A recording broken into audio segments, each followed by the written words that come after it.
My name is Joy. I'm going to be talking about building smarter and winning more jobs, how AI is transforming construction management. So, hopefully, this will be informative, good conversation with you guys. Maybe before I start, can I just get a show of hands? How many people have used ChatGPT? I know I can. Okay. And how many people have used ChatGPT for work or using AI in their construction business day to day? Okay, so you've got a few folks out there. Great. Well, we use it in our company every single day, and I can tell you it's been transformational just for our own business. So, if you think about this presentation, there's kind of four parts to it. The first is I'm just going to talk about kind of where AI is right now and what's happening in the landscape and just level set. I'll talk about AI in the construction landscape. Then I'm going to go deeper into a few use cases in terms of how AI is being used. And then lastly, just some next steps and kind of maybe some key takeaways. So just keep this informal. If you have any questions, just feel free to raise your hand. A little bit of background about the company and myself. So we are ConstructIQ. We're based in Palo Alto. We're a couple of years old. Our focus is on helping builders bid faster, win more jobs. We kind of solve three problems. One is we help them streamline their estimating process. The second is we kind of eliminate a lot of that back office chaos around AP and AR, so getting paid faster and streamlining the payouts. And then finally, helping them understand their cash flow and just being able to deliver projects profitably. I've been in the technology industry for over 2 decades, and kind of right from the dot-com boom through the mobile era, and now obviously the AI era. So this, for me, this is the most exciting period. I wake up every morning and I feel like a little kid right now. It's kind of fun. I love this quote because I think this quote kind of captures this industry specifically, which is the future is already here. It's just not evenly distributed. This photograph that you're seeing at the back is from this company called Monumental. They make a robotic bricklaying machine. They're actually based in the Netherlands. And if you think about bricklaying is one of the oldest professions. It's been around for thousands of years. And these guys are trying to transform that very, what you would call manual process into something that robots can do. And so in a lot of ways, the technology is already here. You've got robotic machines laying bricks, but we're still using spreadsheets and paper. So let's look at ChatGPT adoption. I think almost everybody in this room has used ChatGPT, if not heard of it. This is a phenomenal slide in a lot of ways because being from the Valley, Silicon Valley, you sometimes get jaded because you see technology every day, every week, and you just feel like is this the next big thing? But it's kind of staggering. We're almost at 1 billion weekly active users for ChatGPT. And just to give you some context, when the iPhone launched, it took about 2 years to hit 50 million users.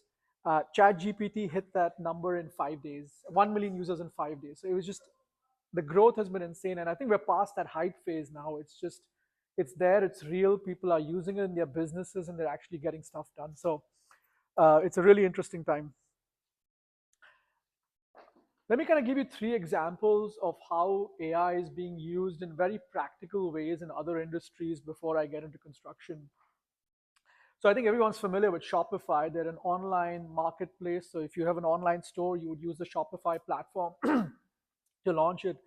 Shopify launched this tool called Shopify Magic. And what it does is if you are a person selling t-shirts online, you can write product descriptions, get photographs, send customer emails, do analysis on how your sales are doing, just by using their assistant. So you don't need a marketing person, you don't need an operations person. And they've been seeing phenomenal success with it. Sorry, just gonna drink some water.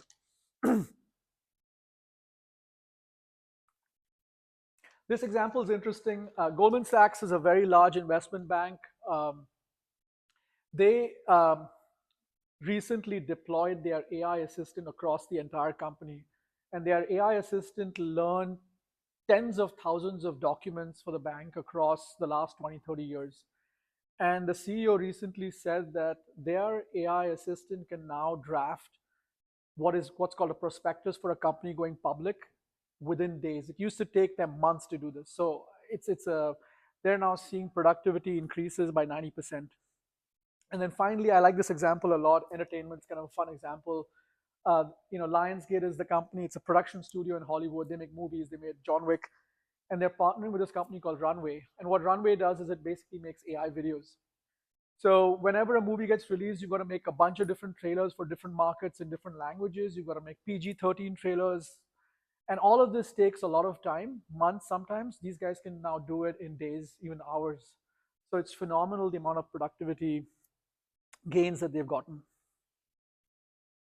So which kind of leads us to construction because in a lot of ways, construction is this industry that's massive. It's 14 trillion if you think about it. Almost 750,000 builders in this country alone. But a lot of the processes are kind of unevenly distributed. So the first stat that I found was that 70% of construction projects are delayed in some way or over budget. And this isn't because people aren't working hard. It's just construction's hard. It's the real world. Weather delays, coordination schedules, things don't come on time, prices change. And this is an area where AI can actually help, especially around understanding scope. Maybe the scope wasn't clear in the documents. You can ask questions of documents that are unstructured documents and get back that information. The other stat that's sort of interesting is it ranks 21st out of 22 industries in America in terms of its digitization. If you look at the amount of volume of construction documents or data, there is no shortage of it. You've got plans, RFIs, you've got daily logs, you've got bills, invoices. A lot of it is, though, stuck in unstructured information. And what do I mean by unstructured information? I mean it's in emails, it's in text, it's sitting on someone's computer. And I think converting AI can really help with that. Because if you think about the software that maybe you were using 20 years ago, a lot of it required you to manually input that information from whatever was a piece of paper, and nobody wants to do that. Now with AI, it can just search that information for you very, very easily. So let's take a look at kind of where AI is already driving results in construction. And I'm kind of going to go through the typical life cycle of a project if you think about it. In the design and planning phase, we're seeing AI being used in sort of extracting information from drawings. So it can, for instance, find zone conflicts, or it can say, your setback isn't appropriate for this town. It's going to flag those issues early before you even start work, so you're not going back out there and revising your plans. This is an area I'm going to focus on a little bit later, but estimating is a great area. Building an estimate and sending it out to a client can take sometimes a week, 2 weeks. That might mean you've lost that job. And this is an area where you can really go from describing a project to producing a detailed estimate in minutes. The next phase after you've kind of won that bid might be the pre-construction phase where you're doing planning and scheduling. This is another area where we're seeing AI tools really be useful. It can simulate schedules. So for instance, you've done 10 projects in the past and you've built a schedule that was overly aggressive. It can flag that for you and say, hey, you might want to account a little bit more time for maybe your concrete laying because you've been really aggressive in terms of how you've scheduled your subs to come in. In the execution and field stage, this is another example. You've got folks on the field out there doing daily logs, recording time. All of that can be helped with AI. This is a classic example where the foreman's taking photographs. They don't want to write notes. You need to send client notes at the end of the week. All of that can be done now with AI. Billing and compliance. This is a very kind of boring but underlooked area where if you think about, you've got to have active policies for all your subs because you don't want to get flagged.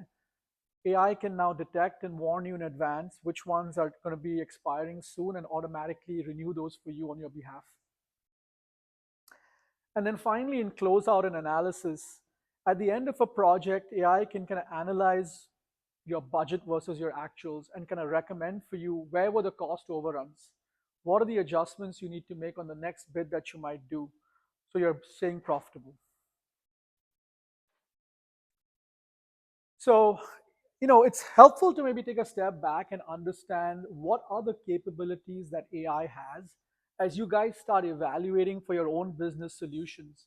And so a helpful framework that I thought would be useful is kind of this 3-part framework. The first part is around AI, how it understands information.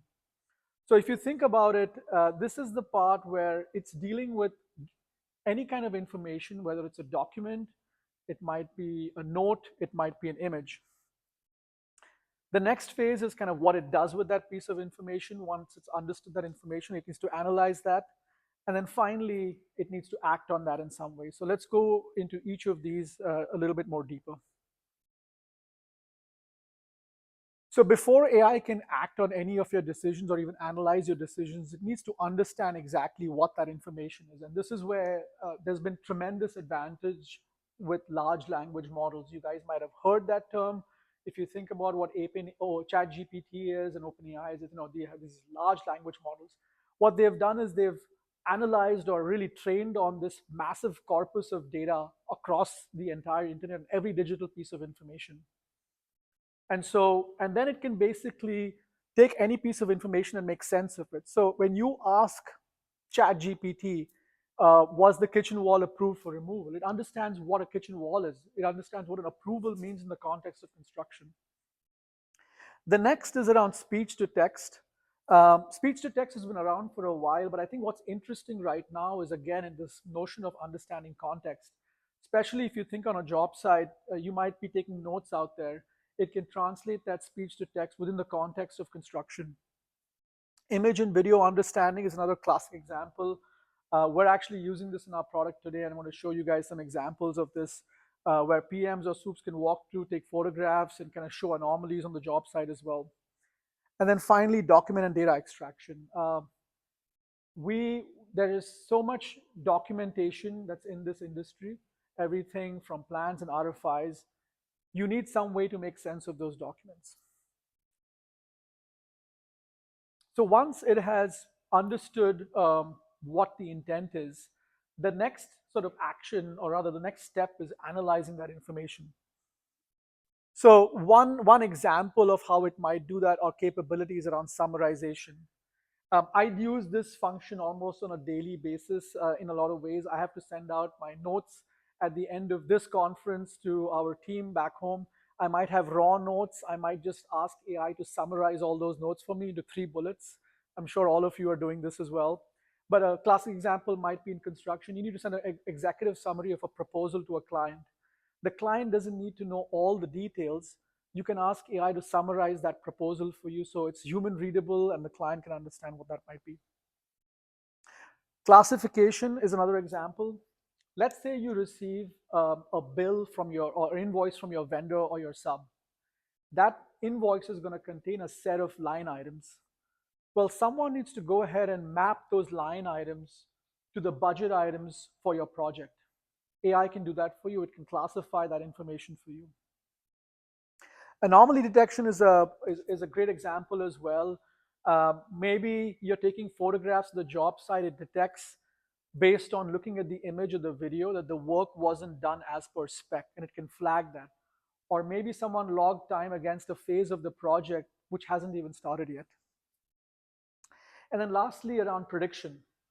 Cash flow is a big issue in this industry because you're always paying your subs and your vendors, and you're kind of paying them out before you're receiving the draws from your client.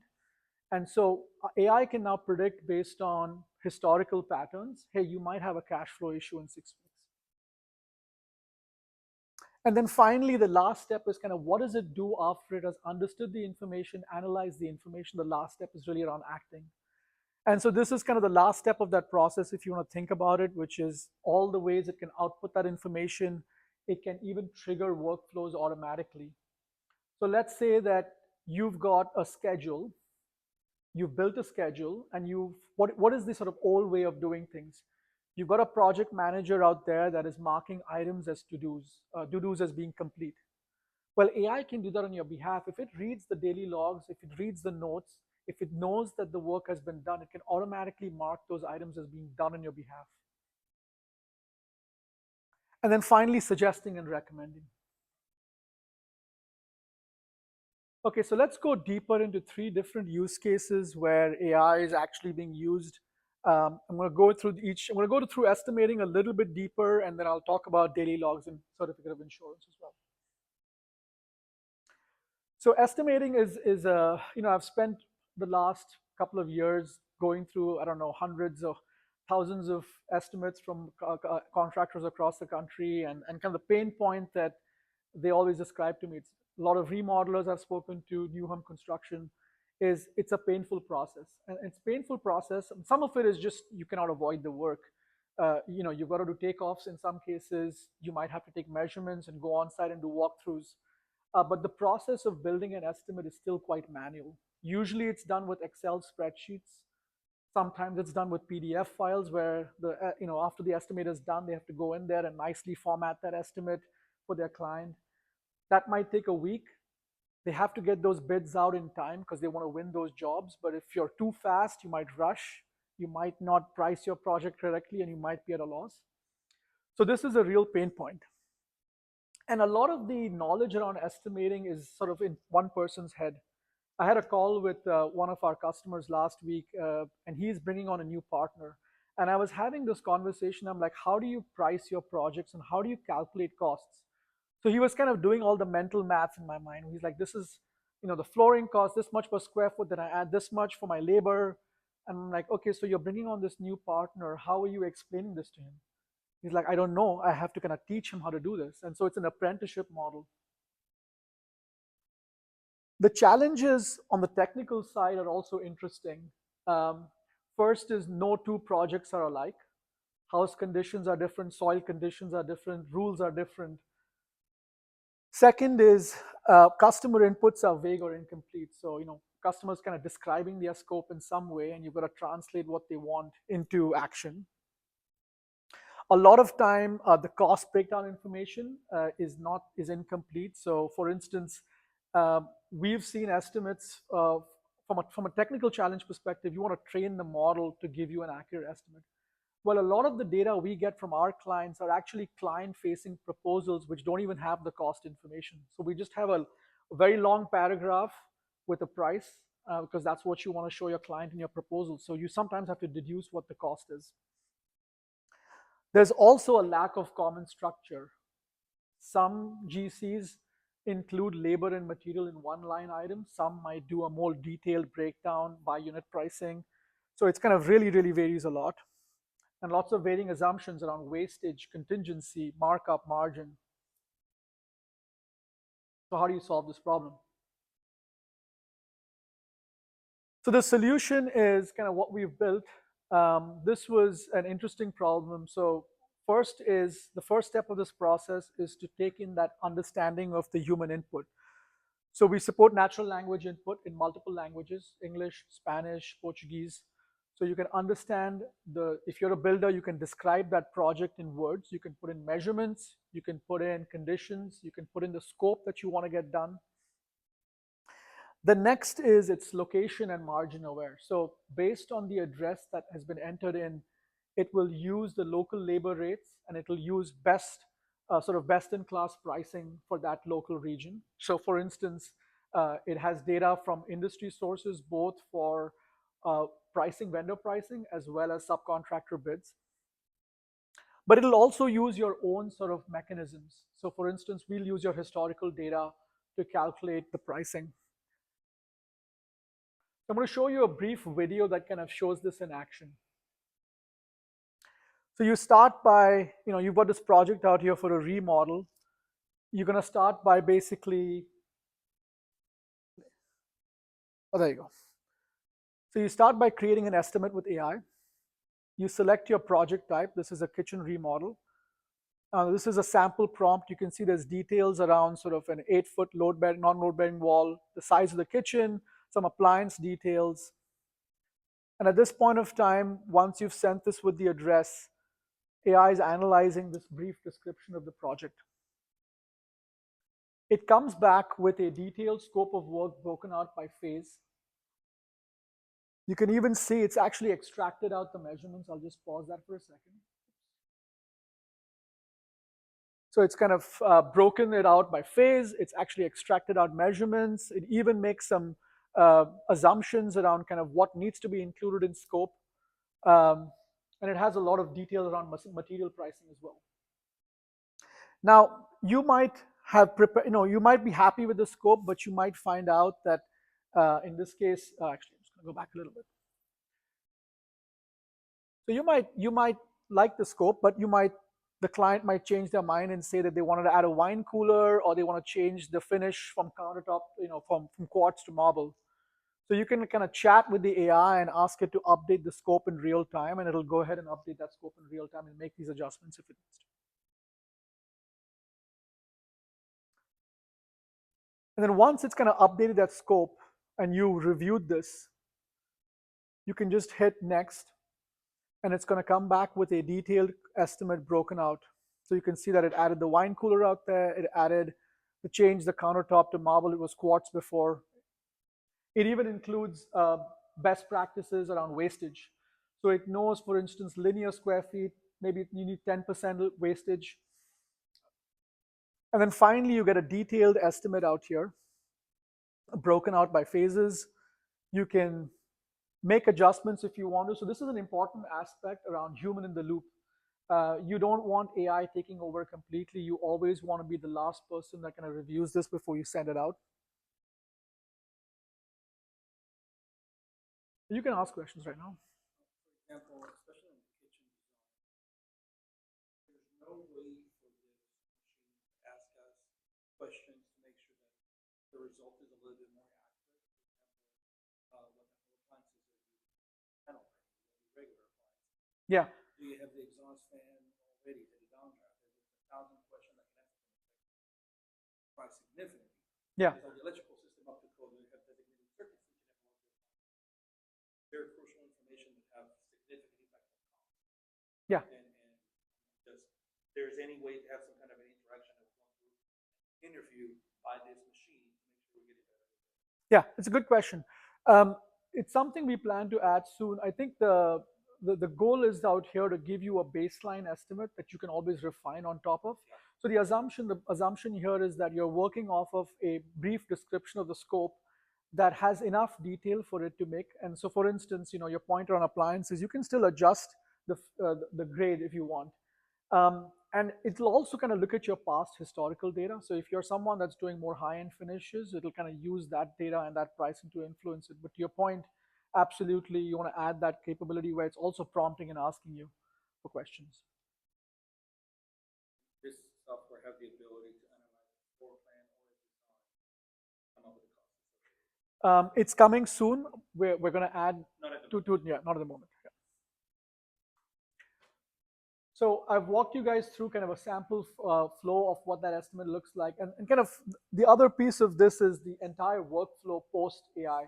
Because you could absolutely start playing with ChatGPT to do some of these things, but it has to be integrated into the rest of your workflow. You have to be able to get approvals and signatures to get the buy-in from the client. You have to make sure that you have version tracking. So as clients make changes, you have to have change orders and so forth.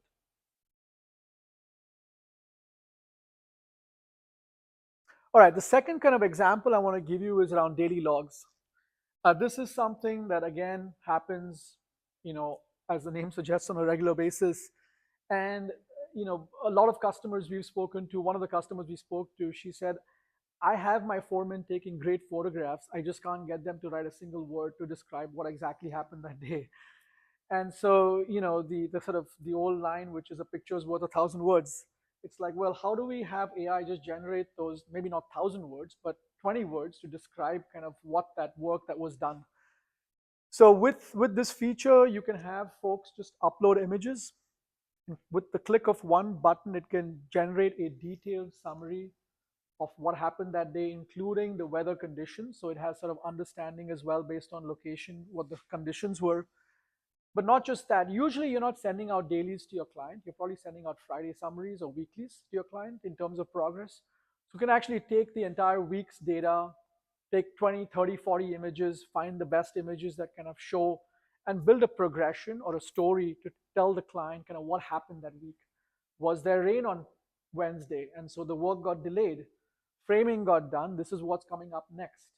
And so it kind of even describes some of that work for the client. And of course, where you want to kind of connect this to is the project schedule. Because AI can even understand the schedule and has a semantic understanding of the schedule, it can connect the work that's being done as well as what's going to get done against the schedule, so it knows if it's going to get delayed or not. And then lastly, compliance. We built this feature. It's kind of an interesting feature. We originally just had a feature to track certificate of insurance for subs. It's something that many other softwares do. I think what we found was that the pain, a lot of the folks that we work with, it's kind of a pain to extract that information around insurance into your own system and then have someone track that. I have one of our builders. He has a lady he pays, I won't say how much a year. The only two things she does is track contracts and insurance for the subs, because he realizes that it's so critical to make sure that those things are compliant. So with the COI feature, you can just upload certificate of insurance for your subs. It'll extract out all the policies, general liability, workers' comp, automobile. It'll know when those policies are expiring. It'll automatically set reminders based on when they're going to expire, and it'll remind you and the sub to update the certificate of insurance. So you're always current, you're always compliant. So this is one less thing you have to worry about as a builder. Okay, so I've just given you 3 concrete examples of where AI can help you win more jobs, hopefully stay compliant, as well as kind of improve the client communication. But it's not perfect like any other system, so kind of some things to be aware of. The first thing is model drift and evolving behavior. So if for some of us who keep track of all of the changes that are happening in the AI space, all of the companies that use AI are relying on these models that sit underneath. And these models are changing at an incredibly fast rate. So there are kind of 3 major companies. There's more model companies, but I'll just name 3. There's obviously OpenAI, there's Google that has Gemini, and there's Anthropic, which is another company that has Claude. I mean, since the beginning of the year, each of these companies has had at least 2 or 3 major releases. And when they have these releases, the models change. When they change, the output changes sometimes, and there's sometimes different behavior. So the results that came back 2 months ago or 3 months ago have to be now fine-tuned again to make sure that they're consistent, because you as a builder don't care that the model changed underneath. You just want to make sure that the estimate that I prepared in March looks the same that I did in May if the work's similar. Which kind of leads me to my second point around inconsistent outputs without guardrails. So if you don't have proper guardrails, you might have issues where we had this example recently where a lot of estimates are usually structured based on phases or kind of category breakdown. And we were seeing this inconsistent pattern where for some jobs it would break it out by room, and we would have to retrain the model to kind of tell it, no, we want it in a certain format and we want it in a certain structure. So even the data and the underlying data can sometimes be inconsistent. The third point is garbage in, garbage out. I mean, I think the system's only as good as what you tell it. And of course, if you go with just a very little scope and very little detail, you're not going to get a lot of useful information back. So it's important to be descriptive. You don't have to write a long essay, but you need to be specific in terms of what you care about. And then finally, sometimes it can struggle with edge cases and complex workflows. Obviously, if you're just doing, saying install drywall or just put flooring, obviously it understands it. It has historical data. It has tons of data. But if you're doing something highly specialized, like maybe a floating glass staircase that is very custom, it might not have enough historical pricing data on that. So it might not know exactly what the scope of work is for that. It's a very custom job. It might require some human input. So I get this question a lot, which is, why can't I just use ChatGPT? And I think everyone should use ChatGPT because it is amazing. But I do think it's important to understand that all of these chat tools, while they're great, still need an underlying system of record underneath them. If you think about this, and you're all familiar with the amount of systems of record you need in your business. You need a system of record around sales and estimating. You need a CRM system. You need you need to keep track of all your past proposals. You need a cost catalog. There's an entire system of record you need around project management. Someone needs to look at a schedule, track change orders, track daily logs. Same thing with financials and staff. So there's a ton of systems of record that need to track all this information. And so using just a chat software in isolation may not be sufficient, because what you're going to do is spend a ton of time taking the output of chat GPT and then copying and pasting it to Excel or whatever else. And then the question becomes, well, you're again now, are you gaining anything? You're still spending a lot of time. So really you want to look for systems that have AI integrated into their software. So you're not wasting time kind of going back and forth. Okay, so that kind of maybe leads me to kind of where do we go next and kind of what are some good next steps. So I think the first thing that I always recommend folks is, standardize and digitize your core systems. I know this sounds boring, but it's super important. The reason why it's important is just a good best practice. Even if you're not using AI, even if you're not deciding to use the latest software, the fact that you can take the historical data that you have around the projects that you've bid on, organize it into whatever system that you think is appropriate, and use whatever software that you might feel is appropriate. Once you convert it to structured data and digitize that, whatever tool you use after that, it's going to be a lot more powerful and effective for you. Second is, you don't need to go all in on day one and use AI across every single part of your business, but start with the use cases that matter the most to you. And the good sort of way to think about this is, on one end of the spectrum, start with use cases that are low value but repeated tasks. So I look at this example of daily logs again because it's a really simple one. Everyone's taking photographs, everyone's writing notes. You can automate that pretty quickly with AI. And on the other end of the spectrum, kind of the high leverage task is maybe bidding and estimating. You want to make sure you get the price right, but you have to also do that in a manner that's really quick so you can win those jobs faster. So there, AI gives you incredible leverage because you can go from scope to detailed estimates within the day or within hours sometimes. I had this this really interesting story. I was doing an onboarding call, my first onboarding, it was a first onboarding call for one of this customer. They're based in LA. They do reconstruction projects, so they work with insurance companies, for fire. This lady, she wasn't very tech savvy. So when I went to the call, I wasn't sure, kind of maybe we need 3 or 4 onboarding calls. The issue was that she needed to send out a proposal at the end of that call. She said, I have this client who's waiting this proposal. She was able to work with me using her iPad to literally draft out what the job was, describing in her own words. And it prepared an estimate that was within $1,000 of kind of what she would have typically been. She made some adjustments in the last minute, and she sent out that estimate at the end of my first onboarding call to a client. And I mean, it was like this. At the end of it, she said, "This is like magic."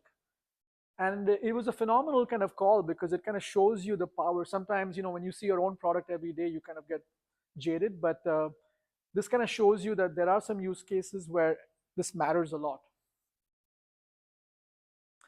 I think I've covered this before, but I kind of re-emphasize the point. Treat AI like an apprentice, not an expert, which means that there's always it's always important to have that human in the loop piece, which you kind of talked about. How does it ask you questions back? How do you interact with it? When do you know to use your own judgment versus letting AI do the work for you? And then finally, use purpose-built tools in conjunction with LLMs. Think about LLM as this amazing general purpose engine, but you want to make sure you're using that with the tool that you're using every day to track your business, whatever it might be, because that's where you're going to get the most amount of value. What is LLM? LLM stands for large language model. It is what ChatGPT is. It is what Gemini is. It is what Claude is, which is another one.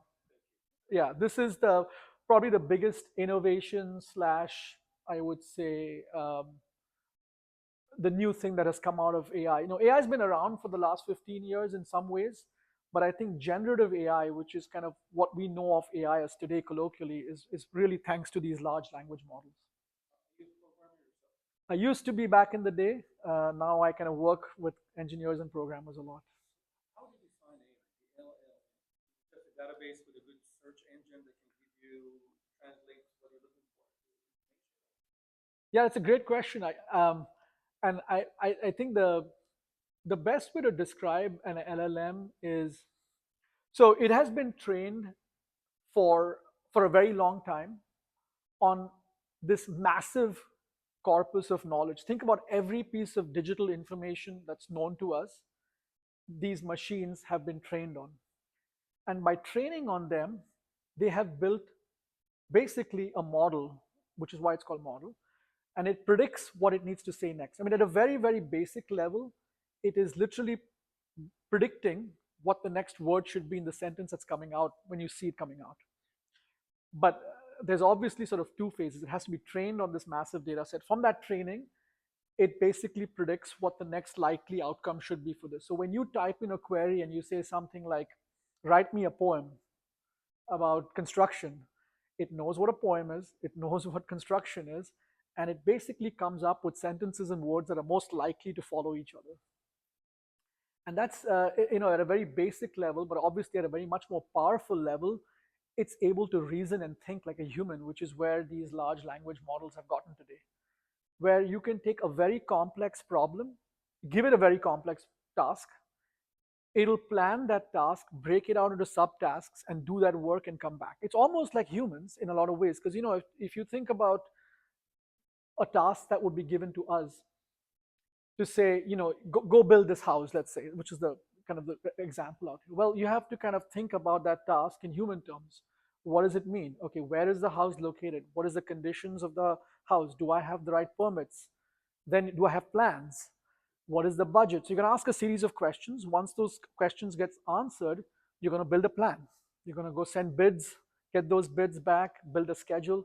And in a lot of ways, that's kind of what AI does. Today's models, where they reason and they think and they prepare these answers. Understand behind the scenes of that, just for me to understand if I'm doing my prompts the wrong way or Mm-hmm. something wrong or limited restraints, so we would not take over the world. I don't know. Mm-hmm. For example, if I tell ChatGPT, write me Mm-hmm. an article 500 words, Mm-hmm. it always messes up, never 500 words. On the other hand, if I put some kind of an article and ask it, let me know how many words in this article, it will give me the spot. Yeah. Tell me you're wrong. It's not 500. Please correct that. It's unable to fix its mistake. Yeah. But from the other hand, it's definitely able to count how many words I have in an article that I uploaded. Yeah. What am I doing wrong, or what's going on? Well, so these models are not deterministic, and this kind of goes back to the point around why you need a human in the loop. A deterministic system is what I would call a piece of software that always returns the same answer 10 times out of 10. And that's the software industry as we know it classically, right? An accounting program like QuickBooks is always going to add up the math and always going to come up with the right answer, because you don't want it to just randomly come up with answers. But large language models are inherently non deterministic, they have some level of variability in them. But what they have now decided to do, and this is kind of going into the little bit of the inside guts, for deterministic tasks, what is a deterministic task? Math is a deterministic task. When you have to do math, it actually outsources that work. It knows I need to do a math task, it'll use something called tools. So it has tool use. So underneath the hood, and you don't see this, you might ask it to prepare an estimate. The LLM part is figuring out, well, what is the prompt? It understands the intent, the language, but now it has to start measuring dimensions, and it has to calculate unit costing. To do all that simple math, which for us, it's very, very simple, and Excel spreadsheets have done that for 30 years, it outsources some of that simple math to underneath tools. And there are lots of tools that do different things. So this is where it's getting better, but of course, it's not perfect right now. There's some other things you can do to refine the variability of the output. So for instance, in creative writing, you want variability of answers. So if you're saying, give me 10 ideas for how I could design the facade of this wall. Well, you want creative output there.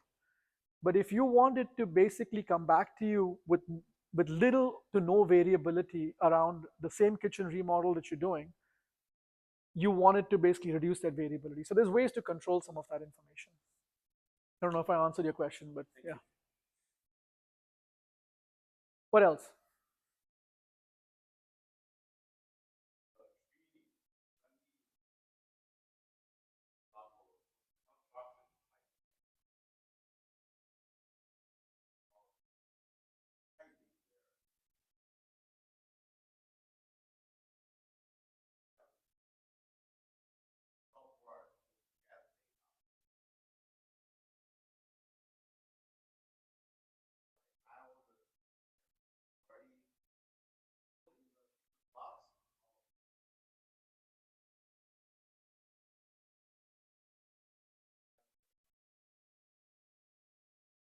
No, so the training is happening in advance, and it's called pre-training, and it basically uses lots of publicly available data. So, for instance, in the contracting example specifically, it's using data from RS means, it's using data from bids that are publicly available, it's using data from pricing that's available on materials.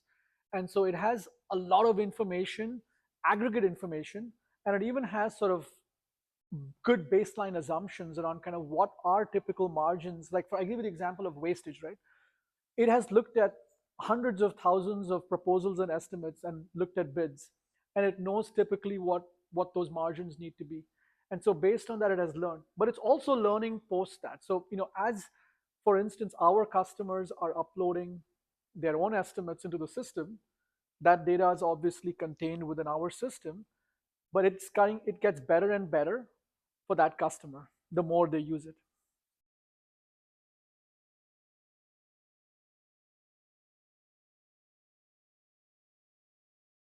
Yeah, I mean, so it's there's a few things. I mean, I think privacy is obviously very critical. So I think first is, even if you don't use a piece of software like ours, if you were just to use Chat GPT, there are ways where you can make the chat private, in which case it would not basically put that data for training purposes.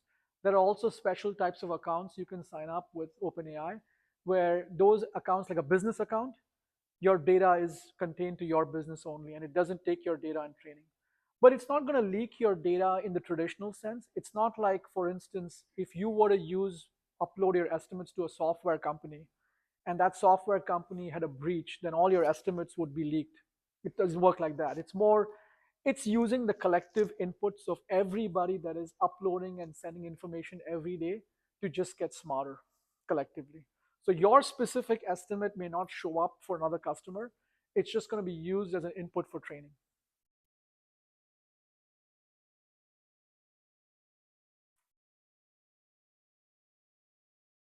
Any other questions?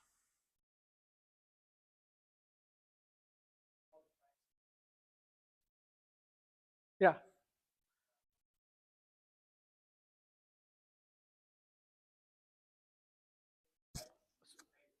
So you mean our software, ConstructIQ? Yeah. So it's a monthly SaaS subscription. So our model is we charge $200 a month, unlimited projects, unlimited users. No, for business. So yeah, for the entire business. So if you have 10 employees or 50 employees, it's still $200. I know a lot of the sort of traditional software companies charge per user. We just didn't take that approach. We just felt that the more you use the system, the more value you get out of it. So we don't want to penalize you for that. Yeah, go ahead.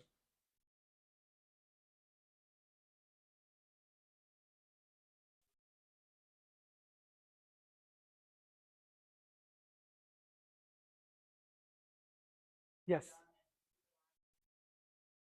that's correct. Yes, exactly.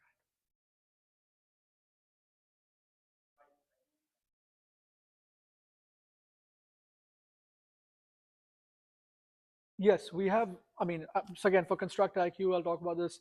We have unlimited free training. I mean, you can, usually we do two onboarding sessions. Our software, we'd like to think, is simple enough where after two trainings, you're off to the races and you can use it on your own. But if you ever have questions, there's support, there's onboarding and training. Yeah, available. We have someone from sales also. Logan's out here from the sales team. And so if you guys have more questions, we have a booth. Happy to show you guys a demo. We have a booth. I don't know what our booth number is, but 262. So we're here today and tomorrow, and you guys should, if you guys want to get a more detailed look at the product, you guys can stop by and we can give you a one-on-one demo and walkthrough.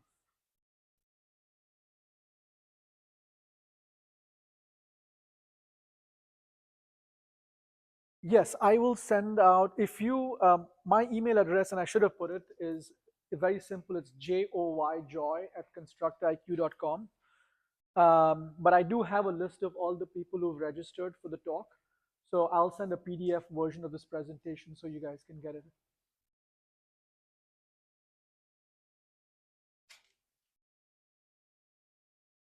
It's Joy, Joy, as in happy. It's a very easy name. Yeah, it's constructiq.com. Yeah.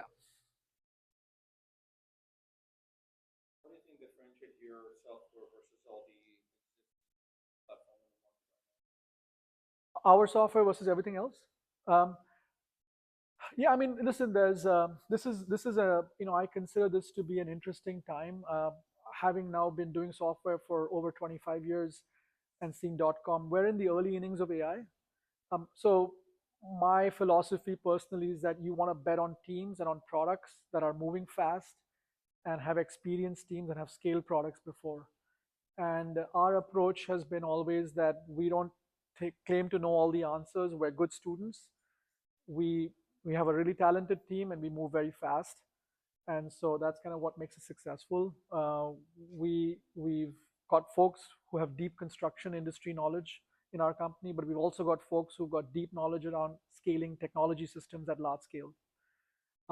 And so that's kind of the best of both worlds. We'd like to think we're sort of very competitive in the space, so we'd love to talk to you if you think our needs can fit your business. Yeah. the price is definitely the most attractive that I've seen. Obviously, you guys are in the early stages of development. No, I wouldn't say we're in the early stages. We've been around doing this for 2 years now. And 2 years is like, I would say, 10 years in other industries in terms of software because you can move much faster. What I didn't talk about is kind of how we are using AI in our own company.